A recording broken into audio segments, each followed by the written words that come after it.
Quando Jesus disse para ir até ele os que estão cansados e oprimidos, e ele vos aliviaria, isso significa que no pecado, no mundo, você não encontra descanso. Só há descanso em Jesus. Não importa o quanto dinheiro você tenha, não importa o quão vida maravilhosa você tenha, em algum momento você sente um vazio. Tem gente que vive a vida toda, talvez, sem sentir esse vazio. E tem gente que ela sabe que vive em solidão. Ela tem tudo, só que ela não tem os benefícios comuns do servo mais pobre, da pessoa mais pobre da sua casa, do seu empregado, que quando vai para casa, termina a sua jornada de trabalho, volta para sua família, para os seus filhos, o patrão fica lá sozinho, enclausurado dentro de um palácio, em solidão, já apelou para todas as circunstâncias, do prazer, daquilo que o dinheiro poderia lhe dar, só que ele não entende que existem opressões malignas que enlaçam essas pessoas e mantêm elas naquela tristeza. Elas não conseguem entender como ela sente uma tristeza absoluta, um vazio tão grande, tendo tudo ao redor delas. Algumas pessoas não suportam. Eu não digo aqui pessoas que têm problema de depressão. Isso até pode ocasionar depressão química, quando o organismo mesmo produz a depressão. Eu digo aqui pessoas que são normais, pessoas que estão com a saúde em dia, e elas não entendem o motivo do seu vazio. Elas buscam respostas, buscam opiniões de especialistas, mas sempre persiste. Como aquela mulher do fluxo, ela disse que ela gastou todo o seu dinheiro nos médicos da época, e ela ia de mal a pior. Os médicos não conseguiam tratar a situação dela, então ela recorreu a Jesus. É o que se deve fazer. E o pior é quando você vai recorrer a Jesus, que até nas esferas, até onde você deveria encontrar a palavra de Deus, você encontra o diabo agindo. E isso ocorre quando se vai em algumas igrejas onde não se tem liderança de Deus. A sorte é que os membros dessa igreja são de Deus. Muitas vezes os membros, nem todas as vezes, tá? Nem tudo que se diz igreja é igreja. Tem seitas também, que podem acabar de vez com a esperança de uma pessoa de buscar a Deus. Por isso que é importante seguir a recomendação de João. Ele dizia: se alguém vem à tua casa, não traz essa doutrina, não recebe em casa. João proibia aos cristãos de dar moradia a exorcistas ambulantes, pregadores ambulantes, pessoa que sem paradeiro. É aquele cara que vai lá, que vai fazer a missão não sei aonde. Ele mal sabe pregar o evangelho, mas ele está em busca de dinheiro. Ele quer ganhar para pregar. Ele não está ali pela obra. E aí você não pode... às vezes a pessoa até traz um ensinamento, mas traz confusão junto. Ela não tem liderança nenhuma, ela não está sobre uma responsabilidade de ninguém. Aí você traz uma pessoa dessa para dentro da sua casa, sem você saber quem é. João adverte: não receba. Porque quando os missionários iam para receber morada, para receber refúgio nas viagens missionárias, a igreja comunicava antes por carta para que recebessem aquele irmão no Senhor, porque era um irmão que já era reconhecido pela comunidade cristã. Daí a importância de se ter igreja, daí a importância de se ter templo. Porque imagina se não tem templo, se não tem presbítero, se não tem pessoas que estão sobre uma liderança. Ia ser uma bagunça total, generalizada. Você lembra quando Pedro ele vai à casa de Cornélio, ele é indagado pelos apóstolos, pelos outros discípulos, e também que se tornaram apóstolos. Por que você foi lá na casa de um gentio? Ou seja, o que está acontecendo com você? Ele foi indagado, mas ele levou com ele, se eu não me engano, 6 ou 9 testemunhas de que ele foi através de uma revelação, de que era um cumprimento de profecias que já existiam no Antigo Testamento e que Jesus já aplicava algumas dessas situações na vida prática dele. Quando Jesus conversava lá com a mulher do poço, quando Jesus tratava bem a Zaqueu, né, que era odiado, né, pelo seu próprio povo. Jesus ele tinha um comportamento de um legítimo filho de Deus, um legítimo Deus, um Deus Filho, que reina, que não tem o que temer, ele não tem pecado, então ele pode entrar onde for. Então você percebe que existe essa situação. Está alguém entre vós enfermos, chama os presbíteros da igreja. Você vê, todas as questões de bênção espiritual é voltado para a igreja. Tá? Então, o Espírito Santo reparte os dons como lhe apraz, né? Como Paulo disse, tem todos vocês dom de curar? Nem todos têm dom de curar. Mas o poder que há no nome de Jesus, o poder da fé, existe. Ele foi dado a todos. E na providência de Deus, podem acontecer curas, libertações e até perdão de pecados. Mas nem todos têm um dom de curar. Quando a pessoa tem um dom, ela... Eu lembro quando Paulo amaldiçoou aquele cara que ficava perturbando quando ele estava pregando para o procônsul Sérgio Paulo. Paulo não usa o nome de Jesus, não. Ele diz assim, você vai ficar por uns dias cego. Ele amaldiçoou, cara. Ele usou um poder. Ele usou um poder e ele não usou o nome de Jesus. Porque o poder estava sobre ele, a autoridade estava sobre ele. Ele poderia fazer aquilo. Lógico que ele não ia fazer uma coisa desnecessária e também não ia amaldiçoar o cara para sempre. Ali foi só para ele ver com quem ele estava mexendo, para o cara ver com quem que estava mexendo em questões contra um Deus que tem poder. E ali foi uma mensagem para o próprio cara também, de acorda filho, desperta, não atrapalha a obra de Deus não. Então quando uma pessoa ela é revestida de poder, ela não vai fazer as coisas de qualquer maneira. Lógico que não vai sair por aí fazendo isso aí como Paulo, né? Então foi uma circunstância única na Bíblia, né? Então quando a pessoa realmente tem o chamado, tem revestimento, é guiada pelo Espírito Santo, a coisa é diferente. Quando é um Zé Ruela qualquer, que amaldiçoa os outros aí, que não sabe nem o que está fazendo, né? Porque a Bíblia não é... O Evangelho é o Evangelho da paz, e não é o Evangelho da discussão, da contenda, da briga, que é o que muitos evangélicos aí estão incitando. É por conta disso, dessas coisas, que as pessoas perdem a credibilidade, né? E aí, muitas pessoas que estão oprimidas pelo diabo, né, que está aqui, Deus ungiu a Jesus de Nazaré com o Espírito Santo e com poder, o qual andou fazendo o bem e curando a todos os oprimidos do diabo, porque Deus era com ele. Aí você vem no original aqui da Bíblia Strong, né? A palavra oprimido do diabo tá aqui.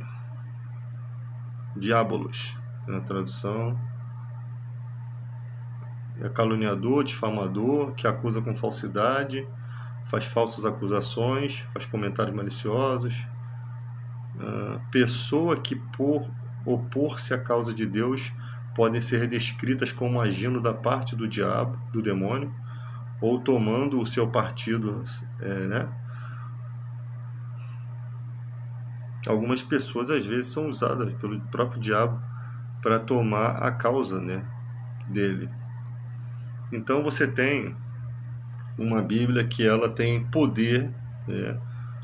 E eu não vou ficar discutindo com quem não acredita, não adianta. A Bíblia fala, o homem natural não entende as coisas do Espírito, porque ela se discerne espiritualmente. Ele primeiro tem que passar pela conversão, ele primeiro tem que ser iluminado pelo próprio Deus. Ninguém vem a mim se o Pai não o trouxer, disse Jesus. Então, como é que eu vou discutir questões que, se o outro entendesse o que eu estou falando, a pessoa que está no mundo, que não entende as Escrituras, compreendesse quando eu falo, a Bíblia seria uma mentira, porque diz que o homem natural não entende as coisas espirituais. Ele é cego quanto a essas questões. Pode ser que um dia veja, através da pregação da palavra. Também não vou ficar insistindo em pregar para quem não quer. Bíblia não é para insistir, tá? Eu acho que quem precisa tem que vir buscar. A gente prega, a pessoa diz não, então não, tranquilo, vou para outro. Não me incomoda, é menos tempo para mim, é menos cansaço para mim. Eu vou buscar alguém que queira ouvir, que queira aprender, porque não é só pregar também, né? Tem que ensinar, você tem que ensinar de uma forma que a pessoa não seja levada por qualquer falsa doutrina depois. Porque depois você ensina um caminho, aí vem, tem que guardar isso, tem que guardar aquilo, tem que fazer aquilo.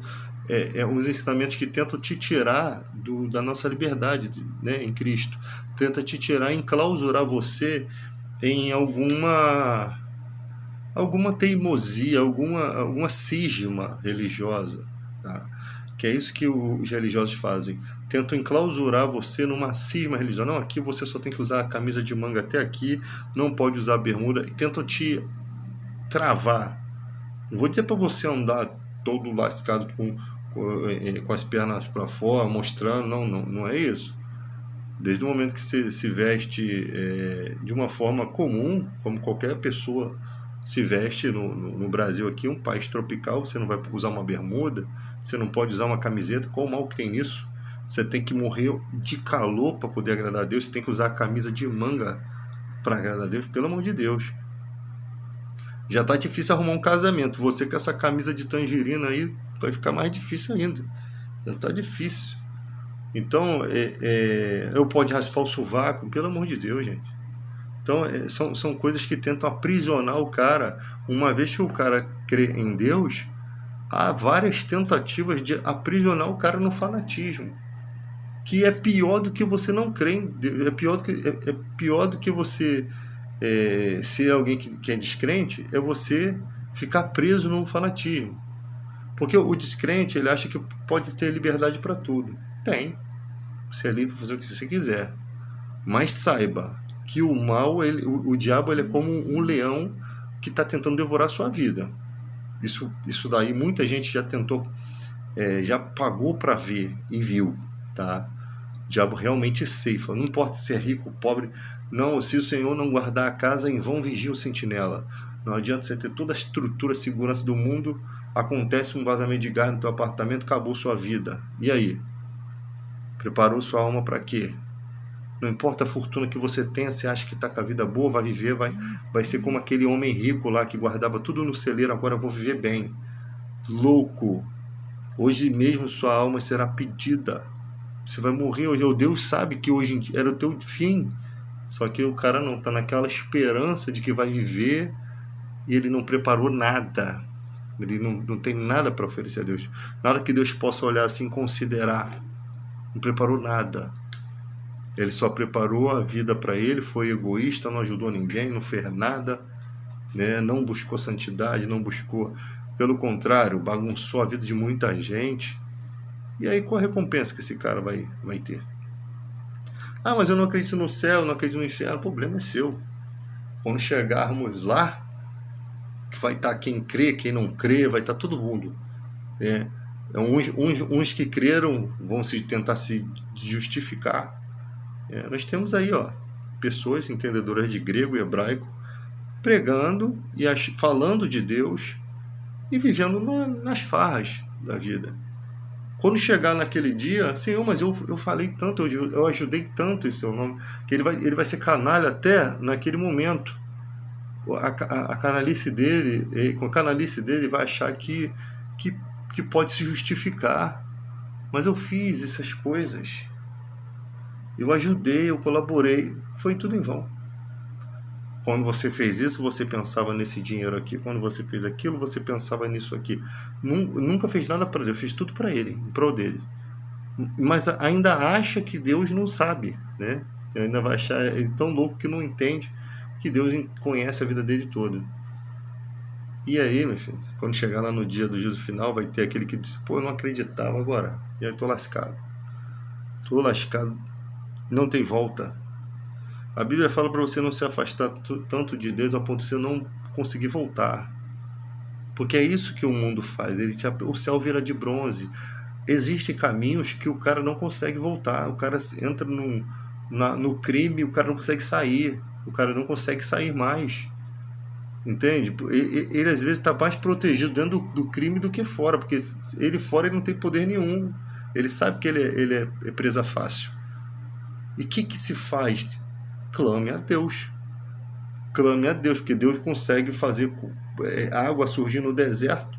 Deus consegue fazer coisas acontecerem de formas extraordinárias. Ele vai abrir um caminho para você sair fora. Clame a Deus e se mantenha nesse clamor, fique quieto no seu cantinho. O diabo tudo vê, tudo ouve, ele também percebe quando uma pessoa está se comportando diferente, está fora dos padrões da opressão dele. Por isso que quando uma pessoa tenta seguir o caminho reto, logo o mal tenta ceifar a vida dela. É uma luta espiritual muito grande.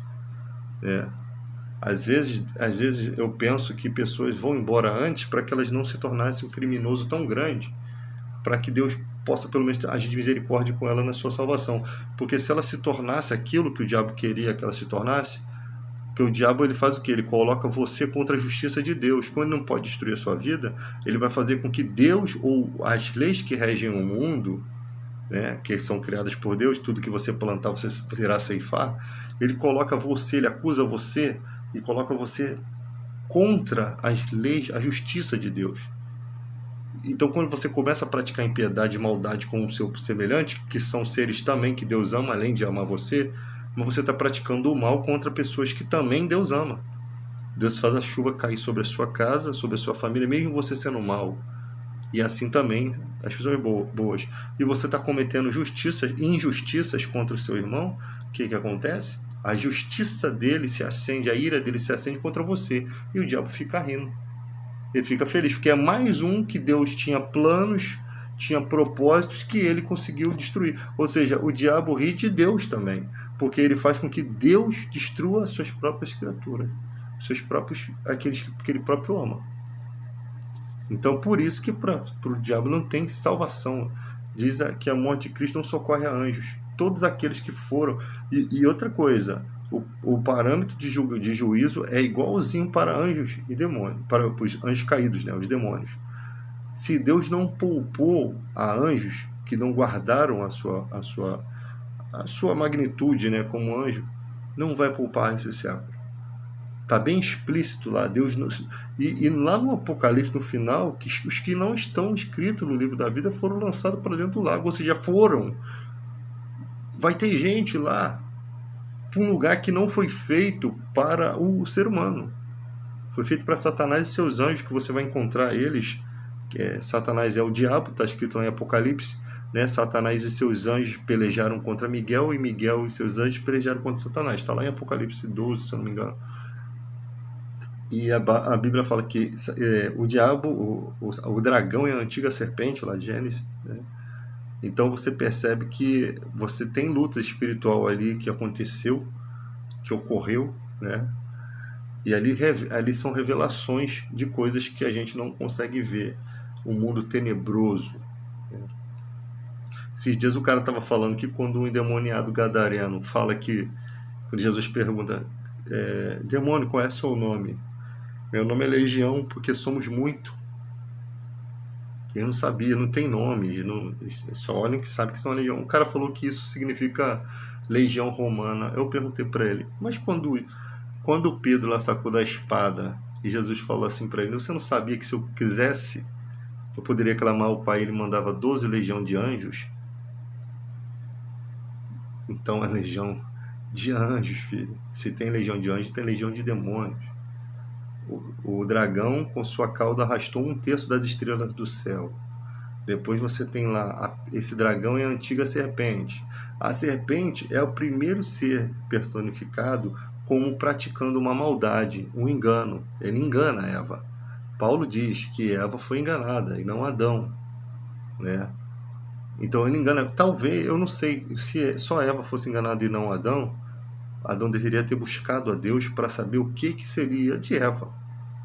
Afinal, ela comeu o fruto. Ele deveria o quê? Buscar a Deus. Buscar o Criador, né? Se comer, vai morrer, cara, mas eu vou clamar aquele que é o dono de tudo, aquele que está acima de tudo. O que a gente faz? O que a gente faz com Eva? E agora, Senhor, tem alguma forma dela ser purificada? Tem alguma forma dela ser...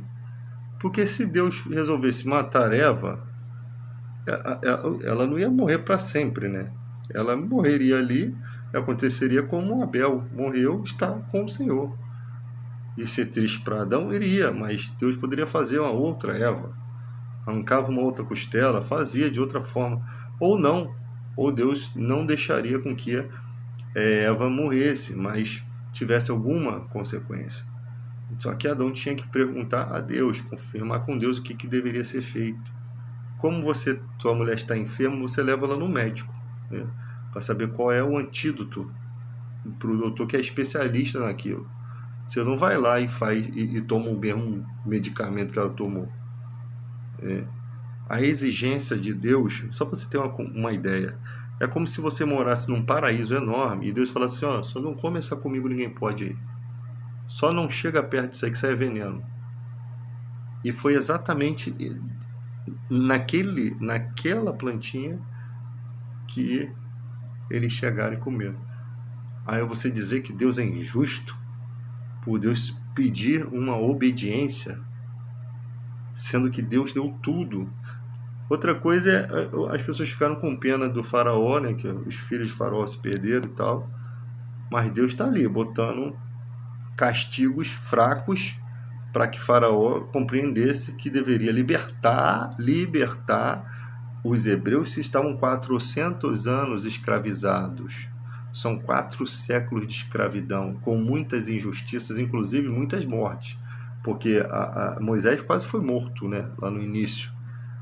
Morte, porque eles estavam crescendo muito, houve matança dos seus primogênitos. Agora Deus está retribuindo, mas Deus deu chance. Como quem diz assim, ó, ou você segue minha cartilha e liberta o meu povo, ou eu vou ferir vocês. E ali foi. As primeiras pragas foi sobre bens, coisas que poderiam ser recuperadas, né? Propriedades, animais, coisas desse tipo. Aí o caldo começou a engrossar, irmão. Continuou insistindo, você vai libertar meu povo. Existia, se eu não me engano, uma profecia que dizia que depois de 400 anos seria liberto. Então a palavra de Deus que está em... Vai ser, é o meu povo, eu tenho uma obra com esse povo. Vai lá e manda e fala para ele me libertar o meu povo. E ainda vai dar dinheiro para eles, ainda vai dar ouro para eles, com uma espécie de recompensa. Foram 400 anos de escravidão, não quis, e aí se lascou. Como todo aquele que vai bater de frente com Deus se lasca. Quando Deus quer, ele traz. Lembra, Naamã veio lá do cafundel do Judas, era comandante de outra nação. Deus não trouxe ele? Ele tinha uma doença que ninguém curava. Ele veio, quando chega aqui, não queria mergulhar no Rio Jordão, não. Não, esse aqui não, cheio de... todo escuro, água saloba, não tem em Abana, Fafá, rios lá da Síria não são mais limpos do que esse aqui. Ele queria que fosse feito da forma dele. Ele achou que estavam humilhando ele. Alguma coisa Deus queria fazer com o Naamã para que ele pudesse se quebrantar primeiro. Porque o propósito era que Naamã conhecesse o poder do Deus de Israel. E ali, a sorte que Naamã tinha amigos, né, de verdade. Pô, Senhor, se ele te pedisse uma coisa mais difícil, você não faria? Olha a simplicidade que Deus pediu. Mergulhe 7 vezes nesse rio e seja curado. Só porque a água escura, a água não era água de suja. Era uma água mais escura, mas não era uma água suja. Vai lá, mergulhe 7 vezes. Era uma prova de fé, né? Tem que ser 7 vezes. Foi 1, 2, 3, 4, 5, 6, nada. Na 7ª, ele, naquela confiança, eu vou ser curado. Que ele acreditou. Tipo, Deus botou ele num caminho de fé. E foi o que Jesus fez com os 10 leprosos. Vai se mostrar ao sacerdote. O sacerdote era quem dava o documento para se restituir da sociedade. Eles não podiam ir lá leprosos. Eles tinham que ir lá quando existia alguma evidência de que a lepra estava ficando branca, de que alguma cura possivelmente estava surgindo. E o sacerdote saía do templo para fazer os exames. Era lei isso aí. E ali o Naamã faz, segundo a palavra de Deus, ou seja, foi dado o poder, foi liberado a palavra. Ele quase perdeu a benção. Ele quase ficou leproso pro resto da vida. Ele quase ficou sofrendo pro resto da vida. Incomodante. Até o soldado mais raso dele vivia mais feliz que ele, que não era leproso. Eu não sei que tipo de sofrimento tem um leproso, né? Daquela época, com um tipo de lepra de Naamã. E quando ele foi curado, filho, aí a história mudou. Aí ele reconhece o Deus de Israel. Ou seja, Deus trouxe ele. E Jesus usou isso para jogar na face dos judeus lá, que haviam muitos leprosos naquela época ali em Israel. Mas Deus não curou Israel, curou Naamã da Síria. Curou alguém fora da nação de Israel. Curou um povo que era adversário de Israel. No momento estavam em paz, quase entraram em guerra de novo por causa dessa situação, né? O rei se atormentou lá com esse pedido do outro rei, que estava mandando o rei de Israel curar o Naamã. E o profeta, manda ele vir. Não se aveste, não. Manda ele vir. Quase que eles entram em guerra de novo. Então, Jesus jogou na cara deles. Por quê? Porque a incredulidade, às vezes, do próprio povo, de gente que tem a Bíblia debaixo do braço. E incredulidade não está ligado só em fato de acreditar na Bíblia. Incredulidade também é suas ações, o seu comportamento em relação ao Deus que você serve. Ou seja, a quem muito é dado, mais ainda é cobrado. A gente é muito mais cobrado. Então, tipo, que o cristão, ele sabe quando ele está errado, ele sabe que tem um fogo ardente, né? A expectativa de que alguma coisa pode acontecer e destruir a vida dele. Ele sabe que se ele morrer ali, ele está perdido. Então é muito difícil, né? Para quem não tem essa consciência, para quem está no mundo, não tem essa cobrança.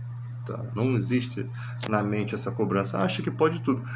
A pessoa acha-se esperta, mas aí o cara fuma, bebe, se droga, se prostitui, destrói a vida. Não era melhor ele ter seguido os conselhos de Deus, ele ter sido revestido pelo Espírito Santo e ter força contra o vício, ter força contra o álcool, contra o cigarro, contra a prostituição? Não era melhor? Porque ele estaria com saúde hoje, vendo os seus netos, vendo os seus filhos crescer, andando de bicicleta. Não, tá todo entubado, tá todo lascado, tá mais para lá do que para cá, né? Se espreguiçar, o anjo leva só os braços, né? Porque o corpo tá todo defumado. Então tá tudo ferrado, tudo escangalhado, né? Como diz os colegas, todo escangalhado. Então, quem tem a presença de Deus sabe do valor que é. Quem não tem, não liga. Xinga, ofende. Olha, isso, eu não me incomodo, mano. Eu, sinceramente, eu vejo cristãos fazendo pior, entrando em lives. Tu não fala assim de Deus, não, que Deus vai te castigar. Não, cara, não fala nada. Não fala que Deus cara, Deus não ouve a idiotices, tá? Deixa. Se Deus tiver que castigar, castiga. Se tiver que não, tranquilo. Essas pessoas já receberam o galardão, né? Infelizmente, esse comportamento afasta a pessoa a cada dia de Deus. Ela mesmo cria essa resistência e tá perdendo muita coisa boa. Tá perdendo muita coisa boa. A maioria de nós já vivemos, a maioria não, todos nós, salvo quem foi criado na igreja, vivemos do lado de lá. A gente sabe como não é bom, né? A gente sabe o que é prazer na carne, a gente sabe tudo o que essas pessoas sabem. E a gente sabe o quanto é mais importante estar do lado de cá, com Cristo. A gente sabe o quão valioso é isso. Eles só sabem a metade da nossa história. Eles só sabem uma parte que a gente também conhece, que a gente viu gente morrendo, que a gente viu gente sofrendo, que a gente viu gente que a vida não andou nem para um lado nem para o outro, ficou paralisado no tempo. A gente vê pessoas sofrendo e a gente sabe que às vezes a causa é falta desse mover de Deus no coração, falta dessa esperança, dessa fé. Mas a gente não pode fazer nada, a não ser orar, a não ser querer bem, né, que a pessoa encontre o caminho, ou pregar, ou falar ali ou aqui, até que um dia a palavra chegue, né? Enquanto eu prego para um, isso alcança uma pessoa aqui que às vezes eu nem conheço, outro pregou lá e alcançou uma pessoa que eu conheço, né? E é assim que funciona.